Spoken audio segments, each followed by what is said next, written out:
Hey everybody, welcome to the latest edition of the Kolpack and Izzo podcast, out of hibernation edition with Jeff Kolpack. I'm Dom Izzo. I apologize, we've been gone far too long. We've had, obviously, stuff happening. Kolpack dealt with COVID head on. I'm beyond grateful to see that you're doing okay and doing well. It's been a wild, since the last time we did this, about 6 weeks ago. Just has it been that long? 6 weeks. We did it from when Trey Lance decided to opt for the pros. It's been a lot of stuff has happened just between the two of us. Yeah, we need to get off the cannon on the stick. Remember that commercial? Yes, I do. Phil, let's get. You are feeling better. Everything's good on your end. Everything good. Yes, thanks. Good. Appreciate that. I'm glad to hear that. We were lucky. My wife and I were lucky. We had very minimal symptoms, so we fortunate in that. So you had to work from home for 2 weeks then? I had to bang my head against a window. Well, how difficult was that? It was. Granted, you've been working from home anyway since March. But there's other. You can't go anywhere. But you're jailed though. Yeah. You're literally jailed. And I was asymptomatic for 5 or 6 days after my test, and I didn't get a symptom. I was tired for a couple days. So then you have to isolate for 10 days following your first symptom. So for me, it was like 17 days. Wow. That's a long time to be at home. A long time looking out the window. Were you crawling the walls at the end? Banging my head against the living room window. Well, it's great to see you back here at studio as we here at Thanksgiving. So I am thankful to see my colleague back here in the flesh to record this. And normally Thanksgiving weekend I associate with the opening round of the FCS playoffs, Kolpack, and obviously that's not the case. The what playoffs? I know. The what is this FCS you speak about? I already went through the shakes this past weekend with no Selection Sunday and no bracketology for us to do, but it's just this weekend I always associate with great rivalry games in big boy football and the first round of the playoffs. You know what I feel like? I feel like that ESPN commercial with the Oregon Duck in his office typing on a typewriter. Then he looks out at the pond at all those other ducks, having fun. Longingly. And he just kind of goes, oh. Yes. That's pretty good. Yep. I agree with that. I was curious to this, and I didn't have a chance to ask you on the show on Monday. How much have you actually watched college football? Obviously, we never get a chance to watch the big boys other than just a score when we're covering games during the fall. Have you watched more than you thought you would? I'll say this. I have watched more Big Ten football, I think, than I ever have. Probably per capita on a Saturday because we're always working on a Saturday. Yep. So it's just been interesting to me to see some of the dynamics of the league. It's been a weird year. Indiana is sitting there at 4-1, gave Ohio State everything it had. Northwestern on the other division is unbeaten. Yep. Penn State 0-5. 0-5. Michigan is where they're at. I mean, but I think Michigan would have been there bad no matter what. They're just not that talented. Yeah, they're probably Penn State. Yeah, Penn State. I don't just see where a that weird. happened. They just fell off a map here. I have no idea. It goes to show you how much the whiteout means to Penn State. Maybe, yeah. Of having people actually in the building. That's a good point. That is one of the premier home field advantages in the country. Where do you put Minnesota on the fall off where they're at after the year they Probably had? Where they should be, because you look at their defense, and they lost some playmakers on defense, and I'm not seeing the speed and athleticism that we did last year. Antoine Winfield is starring for the Buccaneers right now in the NFL, so you could see how good he was in college. And they lost, a couple linebackers, and those guys maybe made up for some plays that you don't realize. Antoine Winfield Jr. was probably all over the field more than we thought he was. And he's stood out. He's been great on Tampa's defense so far. Nebraska, pretty much what you thought they would be, too? They're just not that good. Yeah. Yeah, I'm not seeing that either.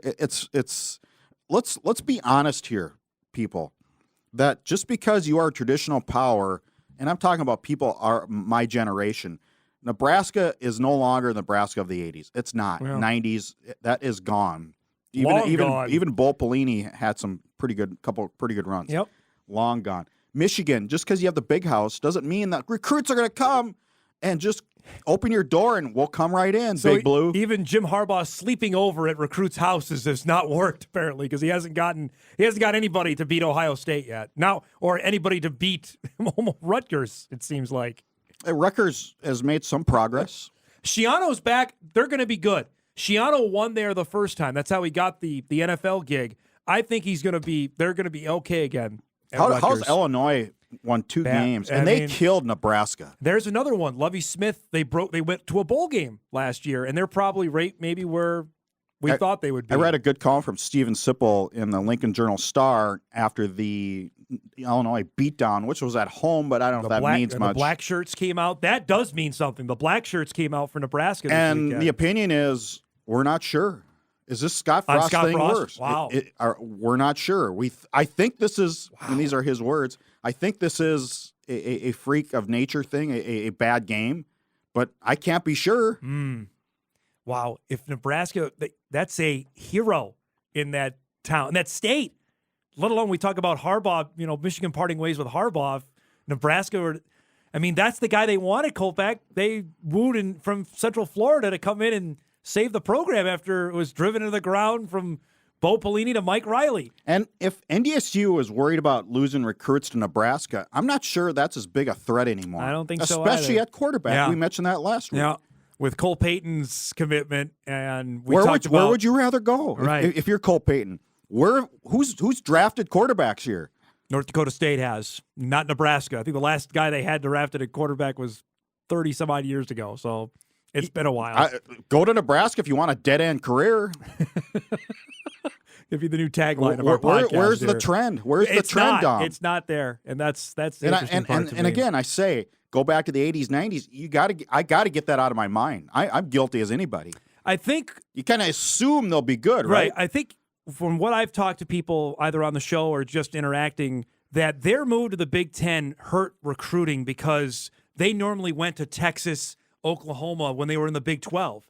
And in the Big Ten, that's not where they go get players. Granted, they go all over. Ohio State goes mostly to Florida and that part of the country where Nebraska has not got in on that. They're still going to the Big 12 part. And I think capping rosters has hurt them There's no doubt too. on They that used too. to get 30 walk-ons a year, and they're no doubt. And a lot of those guys are big stud guys, linemen who developed much like NDSU is taking the Joe Hags of the world, bringing them in at 6'6", 250. Next thing you know, they're 6'6", 305 and a pro prospect. I've watched a fair amount. I've tried to get around as much as I can, but it and I'm sure it does to you and a lot of other people who listen to our show. It just has not felt the same. You wrote the column I thought was great about the tailgaters, about that there hasn't been a Bison football season without in the fall since it was 44. World War II. 43 and 44. Well, 2 years. There's 2 years. So, we're talking how many, that's 4 or 5 generations that we've gone through where we've had to a Bison football Saturday. Have you noticed that? Weird. Have you noticed that driving around? I catch it out of the corner of my eye. These tailgating trailers. When you brought it up in your story, I'm like, I did. They're cleverly stashed. I was driving down I-29, actually coming from the airport, and I looked over. I'm like, that's a Bison tailgating, just sitting in a open, vacant lot. And if you're driving through Industrial Park and some of these big buildings are open, you can see once in a while a bus in there, a Bison tailgating bus or trailer. Especially in Industrial Park, if you know somebody who knows somebody that has some space, the trailer's there. I guarantee it. It's sad too. It's just they're sad just lonely affairs, trailers, and especially as we get ready to turn the calendar to December. That's always, I know what Craig Bull always told me was, you remember November, but December, Kolpack, we think of the last 10 years, some of the greatest Bison football memories have been made in the month of December. Can you imagine if these trailers and these vehicles had feelings? It's like, hey, guys, hey, where are you? What's going on? I'm working on a story for our Sunday night show that this coming Friday is the 10-year anniversary of the very first Division I playoff game inside the Fargo Dome, November Robert 2010. Morris. Bob Morris. I was visiting with Grant Olson and Nick Gazer about that whole week. We left Springfield, Missouri after a 3-0 loss to the Bison had to Missouri State that put them at 7-4. And we did our post-game show it was a heck of a year. Nobody thought they would win this many games. But they had a chance at the playoffs and they blew it. And then we got on the airplane, Kolpack, and everything changed because NDSU needed 4 teams to lose, and remarkably, they all did that day. Name the 3 Bison quarterbacks they had to use against Missouri State that day. So Brock Jensen started. Yep. Jose Moeller came in off the bench, he got hurt. I believe Dante Perez got in, too. And Dante Perez should not go unnoted in Bison football history because he was one of the guys that really took Carson Wentz under his wing.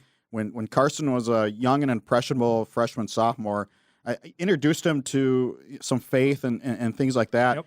And look what Carson's done under the guidance of Dante Perez. Yeah, it's amazing. Many years ago, that he's taken that AO1 foundation and helping people from Haiti to wherever, who knows where. So as we land, I think, and you can correct me if I'm wrong from what you remember, I think I was of the mindset, you were too, that the Bison had a good shot to make it into the tournament. Yeah, I think it's somewhere around Siston, South Dakota, that we kind of looked at each other and went, I think they're in. Yeah. And it's like, and McFeely and Peterson are probably jamming to tunes, just, thinking we're a bunch of knuckleheads or whatever. That was the first bracketology we ever attempted, by the way. And so the next morning, the selection show comes out, and literally the first teams up on it, North Dakota State and Robert Morris, and the drama was over. They were in. And it started what I think was obviously the footprint and the blueprint of what was to come. But those 3 weeks, the Robert Morris game, Montana State, and Eastern Washington, that was some of the craziest football in Bison history, I think. The surprise of that week was the attendance. Yes. Like 14,000. It was Thanksgiving week, and there was more people in there than we thought. It was loud, too. No, I think it wasn't good attendance, right? It was for being Thanksgiving first week, yes. playoff game in like 2 decades. Yeah, but also it was no students were there, and nobody thought they were going to get in anyway. As how I remember it. Yeah, maybe. I thought maybe it'd sell out in a heartbeat. So, but yet they win that game, and then, everybody thought, okay, the run is going to be over the following week, and that ended up being one of the best performances of Craig Bohl's teams that he had here at Montana State. Jose Moeller was 2 of 11 passing. I can look it up. Look quick. it up. I think you're overshooting on the amount of passes attempted. I don't even 2 think, of 9. I don't think 3 it was of that. 8. I think it was going to say that might be it. I think that might be it because he did not throw the ball. The offensive line was Jensen got concussed in that game. The offensive line was absolutely devastating, and DJ McNorton was just on his best game. Performances ever. Here we go. So individually, how close was I? Oh, you were close. 3 of 11. 3 of 11. And with a pick. I said 2. Did I say 2 of 11? Yeah. So the Bison won this game 42-17. The second half was just a crushing. They had 56 passing yards, but yet they ran for 385. McNorton 209 on his own. Who else? Who were the other running backs? Seegers had 67 yards and a touchdown. Moeller ran. Remember, he had that huge run late in the second half, a 41-yarder. Jensen actually had 28 yards. And our guy, before he moved to punter, Matt Voigtlander, had 26 yards rushing in that game. It's crazy to think it's been 10 years. Just when I was visiting with those guys, that how long that seems ago, and yet that was basically the following year. That was the footprint of everything getting started. We did our pregame show in the snow. Yes. And I picked up a snowball. It was perfect snowball weather. The sun was on it, and I just nailed Schneff. Just boom. That was a little harder than I should have thrown. Especially your boss. Yeah, I would think so. Is that why I haven't been promoted? Maybe you've been stalled for a bit on that front. I wanted to actually get into also as well a story you wrote last week, because I know this is a hot topic among Bison fans. This is the status of the indoor practice facility. What can you tell us of where things are at right now? Well, they're pretty sure they're going to wrap up fundraising by the end of this calendar year, which would be obviously in the next 30 days or so. 5 weeks, yeah. Yeah. It's a nice timing for the university and the athletic department in that they need something. They need a pick-me-up, a morale booster, because things are up there right now. People are wondering, are there going to be fans? Are we going to have jobs? Let's be honest. Yeah. If they can't get 50% fans at football games, spring we're talking about. Spring, yeah. I'm not sure what the NDSU. I'm not sure what they're going to do. I got to believe furloughs or something, which is a worry of all of us. Yep. I mean, we're not immune. It's a reality for everybody right now. Absolutely, yep. And so they need something, and I think this will help. It's showing some momentum that okay. It was originally $37 million. I got to believe it's higher than that now. It always is. Always on those numbers, they always go up. But I'm dying to know who the $10 million naming rights is. Or is it a consortium, or what's it going to Well, be? the automatic you draw is to the quarterback in Philadelphia, and we have asked I about think that's this. too easy, though. He's a young guy. I know he's got a ton of dough, but are you at the point? And I don't know finances. I'm a writer. I struggle at math.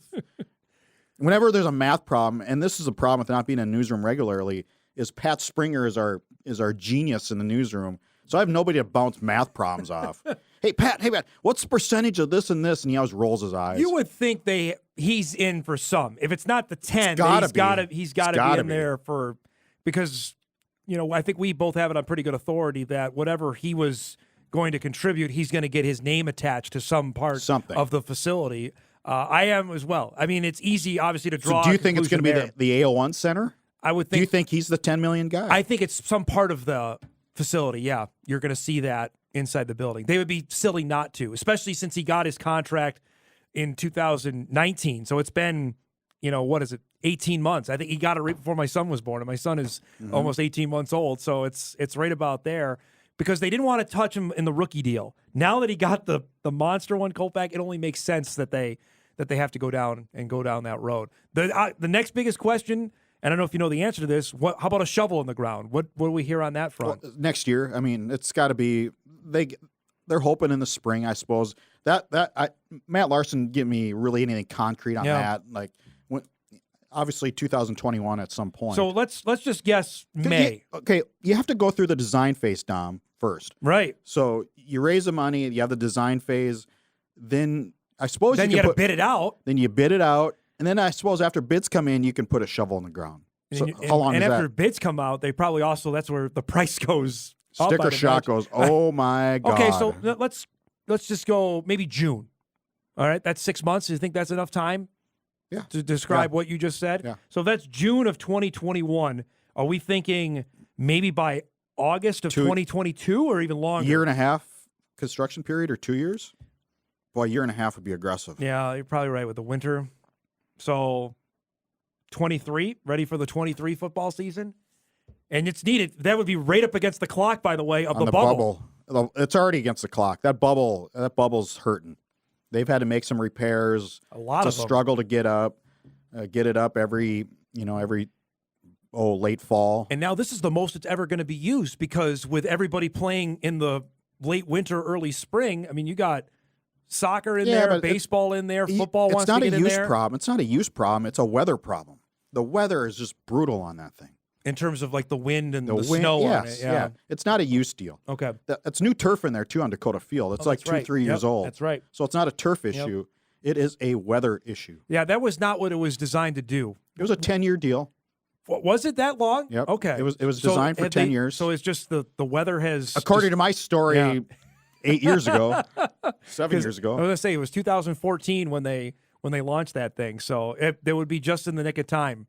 Honestly, I assume I was correct on that. You're always correct in getting the indoor and getting that done. And that would be a massive game changer. We've talked about this ad nauseum, especially with what Brookings has and what Grand Forks has. NDSU, this is the one thing they're behind the times on. And then this program's looking very FBS. And that's a great segue, because I want to ask you about that, considering the game I watched the most this past Saturday was App State and Coastal Carolina. Those App State, we all know their success. Coastal had a great run, a brief one, as it were, in the FCS. I look at those, Kolpack, and I say, all right, I mean, if you would have asked me this 5 years ago, I would have laughed at you. But now how things have changed in the NCAA and where we're going with, I think, realignment, then I think it'd be worth NDSU's time to at least entertain this now, to say, what can we do? So I had a gentleman text me some facts and figures. He put NDSU up against the Mountain West. Okay. Okay. Which is the logical league everybody would look at. Yep. And if they could, and the only way that would happen, I would think, is if they could get a football only invite. Yeah. What do you call that? It's a sponsorship. Yep. So football revenue right now in millions, and this is assuming without the, further contracts and things like that. So NDSU would be near the bottom at $6 million in football revenue or so. Okay. San Diego State's about 12, 13 and million. They're opening a brand new football stadium there next year. Yep. But otherwise, for the most part, NDSU matches up pretty well for a lot of these. Athletic department royalties, licensing, and sponsorships, they would be second behind Fresno State. No kidding. No, wait. I'm sorry. Where's Boise? I would imagine Boise's number one. Yeah. In that league. So they're up there. They're in the top 5. All right. College game day appearances. They're killing them on that one. Who's been on Staggering there? ratings. Who's been on there on game day? Boise, I'm assuming. I can't. It's not Wyoming. It's not Reno. Not Nevada. Not San Diego State. I'm trying to call it on my phone. It's not. All right. Give us the important one. Your friend from Jeff Sagarin. What's he got? Oh, I love the Sagarin ratings. The Bison are right there. Yeah. I mean, they're top 3. Okay, so in your mind, what outside? Do you want the Massey ratings? No, just kidding. Outside of funding, what is the biggest hurdle in your mind to make it happen? Distance. Did the Big Sky want UND really? No. They couldn't get they couldn't get rid of them quick enough. Is right. And I don't know if Boise and Hawaii and Fresno. We're talking now. Well, Hawaii is a time zone. The Pacific time zone, the mountain. We'd have 4 time zones if they added North Dakota State. Yeah, that's a big ask. But I mean, I don't think it's out of the realm of possibility now, Kolpack, because I think North Dakota State. Well, I guess a flight is a flight, right? They fly anyway. They fly everywhere they go. And I'll say this: I think NDSU and James Madison. I'm going to single those 2 out. Saw what happened in their own leagues. JMU, is PO'd about what happened in the Colonial, even in the summertime when the host of presidents said we don't want to play and forced James Madison's hand. Right. And I know that's the case at NDSU as well. They may not say it publicly, but I can tell you that's a fact that they're not happy with. They wanted to play in the fall. Extremely bad. That maybe is that the impetus to say, you know what? If we can find the next available suitor for a conference, we're going to go. I don't know if it's. I think that might start the ball rolling. I do. If you're Mountain West, do you take them though? No. Wyoming is the closest school. Yeah, I don't think it benefits them. There's no way Wyoming will vote for him. You think Craig Bull's going to tell his president, yeah, bring him in? Yeah, we want him. No, I don't think that helps them at all. I think it'll have to be a massive reshuffling of college football, which I think is going to happen. That's what's going to happen. The group of 5 is going to have to somehow. It's got to be other schools. Deal. South Dakota State. Who else? Get the Montanas. They'll come. You get James Madison. Northern Iowa, maybe you want to come. You get the top 10 of the FCS. Well, JMU won't be in this league. No, but I'm saying in the group of 5, whatever that looks like, you get those 10 and let's go. What would be a good league? All right, let's debate that. Okay, South Dakota State, North Dakota State. UND doesn't make enough money for football. Nope. So you got NDSU, South Dakota State, Montana State. James Madison. Does Wyoming come over? Maybe. I get Wyoming there. Northern Iowa, they've struggled with the budget, but I think I'd take them. They'd want that. Absolutely. I think they want to play Youngstown. And St. Thomas. Yeah, maybe. It's probably a few years down the road, but Southern Illinois. I don't think so. I just don't. Mo State, no. Illinois higher education is struggling. Anybody else? Western is really struggling. I'm trying to think of anybody else in this part of the country. Would Mo State try to make the jump? Maybe. No. Petrino's not going to be there long. You know that. That's a couple-year jaunt before he jets off to his next destination. Well, at that point, if you're Missouri State, if you're to do anything, you're not doing anything right now in FCS. You're not.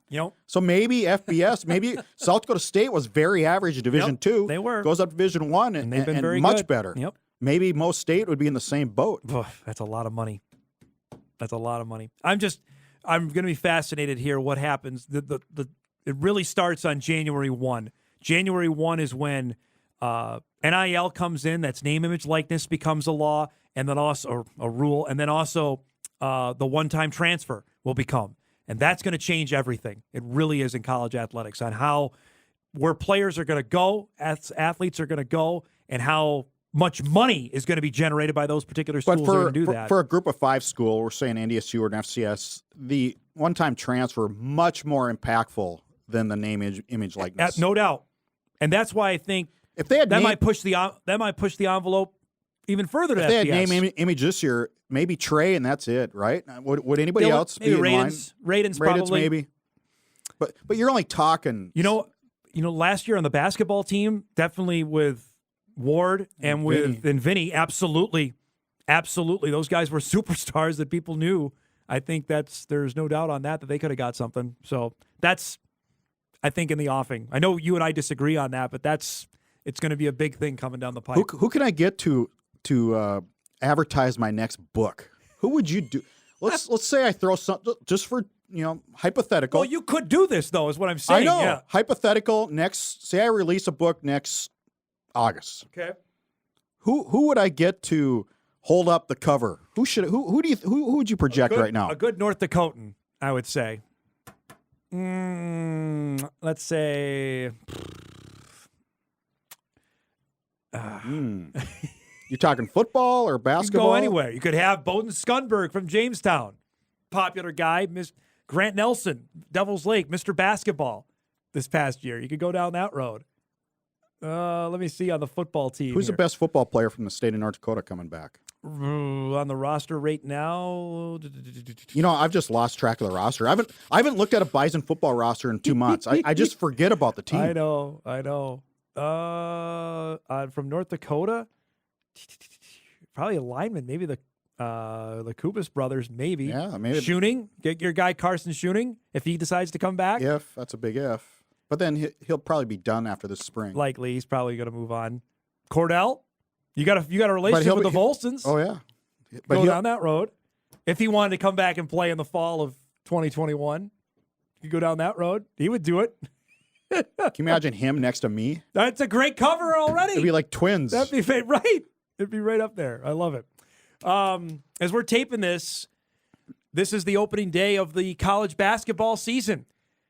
It's been a long 8 months, and that's a great point on that, since everything stopped, and obviously no NCAA As basketball we tape tournament. this, yep. The NDSU men are 2 hours and 20 minutes from tipping it off against Nevada. Lincoln. We think they'll get there. Right. That's a great way to put it. We think we'll get there. They're supposed to play Nebraska on Saturday. Their games with Loyola Marymount and Minnesota are off because the Gophers couldn't play a multi-team event, so they decided to play LMU twice and not play the Bison. So now NDSU's back in the waiting game of trying to find an opponent. It's remarkable. And this is how the non-conference is going to go for the next 6 weeks. How about Morehead State? I don't think they're going to play the Dragons. The Dragons can't do anything until they haven't done anything. They literally can't start practice, I think, they haven't even started now. practice. They start practice now, I believe, is when they've started over there in the NSIC schools. I said this on my show, and I'm curious your thoughts. The non-conference seems silly to me this year. The biggest thing is the NCAA tournament. You need to protect that.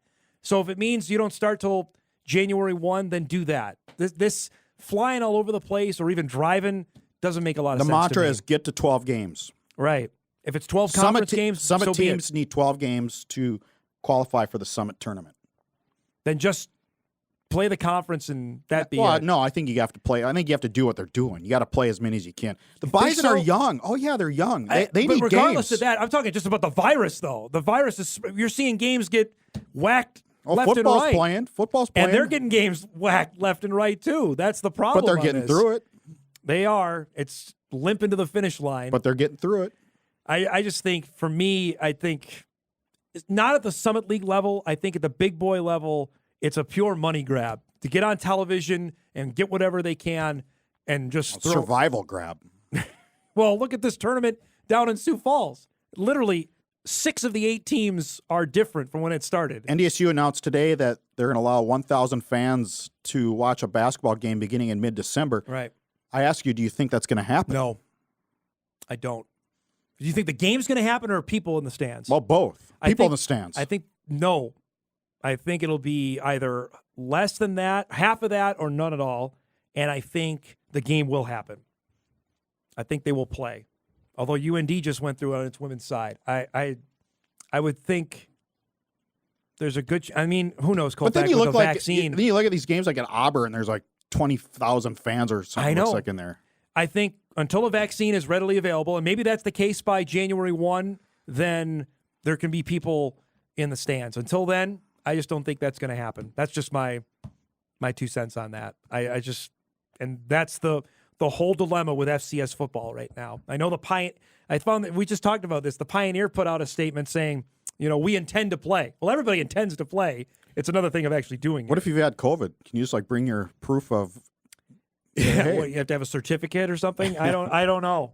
I mean, it's one because there's, and again, we're not trying to be scientists here on the pod, but there's plenty of people that say, well, if you got it once, you can't get it again. Well, Nick Saban just came out today. He just got it again. Oh, I didn't know that. Yeah, Nick Saban tested positive. It's just so highly contagious. Granted, he had a false positive the first time around. That's why he was allowed to coach, but now he's got symptoms this time. So, and he's out for the Iron Bowl this weekend. So no, you're right. It's nothing to joke around. It's nothing to mess with, and that's why athletics at this level is such on shaky ground right now. And that's, to your point about the indoor facility, wanting some good news, that's all they've had for the last 9 months has been bad. Whether it's been no games, not even seeing the athletes, or layoffs across the board. We've seen entire programs be eliminated. And obviously, NDSU doesn't want to go down that road. We asked Matt Larson about that. I remember I asked him in July, and he said that's the worst case scenario, but it's something. Last case scenario. Yeah, it's something we've discussed, though. And no one wants to see that. No. That's the tough part on that. All right, before we go, I'll put you on the spot. What are you most thankful for? As we're taping this before Thanksgiving. Oh, I'm most thankful for my family for sure. That's starters, number one. That so far we're all safe and healthy. Good. Number two, I'm thankful for my foreign communications. Yeah. We're doing pretty well. Yep. We are. Yep. I mean, we're meeting this head on. Our digital product's doing well, and we're all in. So we're not going anywhere, people. Yeah, good stuff on that. I am most thankful for my family. Looking forward to spending my second Thanksgiving with my son. That's going to be fantastic. And most thankful for able to work with Jeff and the great guys with Big E and Mike. And I hope we can do that again soon. I've missed that this fall, and I'm hopeful we can do that again sometime soon. Yeah, I go back to some of our old shows, just trying to give me a little smirk. Have a great Thanksgiving, man, and we'll see everybody next week. Thanks for listening, everybody, to the Kolpack and Izzo podcast. Have a happy Thanksgiving, and we'll see you next time.